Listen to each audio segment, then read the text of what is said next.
MAGA Rep Tim Burchett, one of our favorites, Republican out of Tennessee, expanded on eyebrow-raising allegations made against Minority Leader Chuck Schumer. Did you hear about this? Yes, I did. Floated early Tuesday morning by Elon Musk over of course, the head of Doge. Musk in his X platform just before 1 a.m. wrote in a reply, "Chuck, I'm starting to think you're getting a piece of the action with government fraud, but no, that couldn't possibly be the reason, could it?"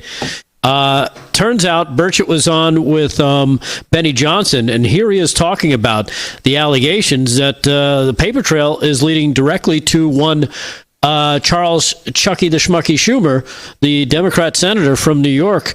Here is cut number 5. Check this out. Congressman, you must know something about this. Has Elon discovered something about Chuck Schumer, his family, or corruption? I'd say he's probably discovered something about everybody.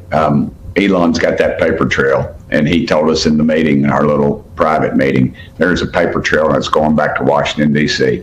And dadgummit, somebody better be let out of one of these buildings in handcuffs, because this is real. This is going on. We've seen it all over. We see it in California with some of the elected officials out there. It's been documented in the past, and nobody's willing to say anything about it or do anything about it. Or they get reelected, and they get put right back in leadership.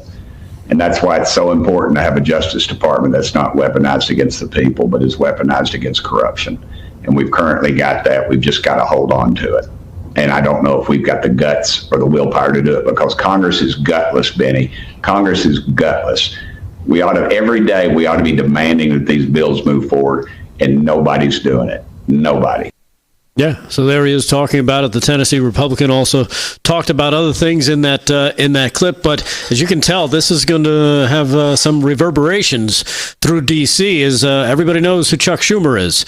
And another story that's going to gain a lot of eyeballs and earballs is from Just the News.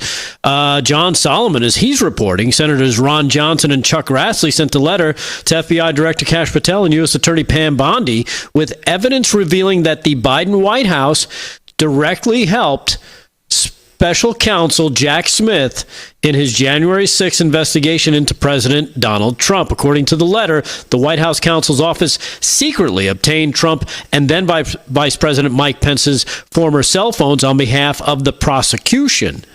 So there you have that breaking over at Just the News.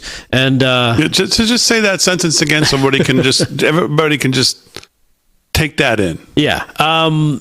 There's evidence revealing that the Biden White House directly helped start Special Counsel Jack Smith's January 6th investigation into President Trump. Mm-hmm. Basically, the White House was investigating President Trump and using Jack Smith as their proxy. And they unknowingly to the former president at that time, now current president again, and to the former vice president, did what with their phones?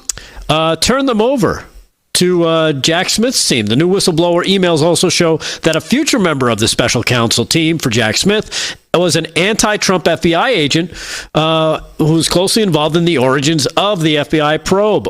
Operation Arctic Frost formed the basis of the special counsel Jack Smith's false elector case, under which former President Trump was later charged with the conspiracy to defraud the United States. Mm-hmm. Again, this falls into the old category of no one really should act surprised, but still, when it's actually then now, it's like confirmed what we all knew years ago, and everybody told us we were all crazy, like COVID, like a string of 10 things you could go through.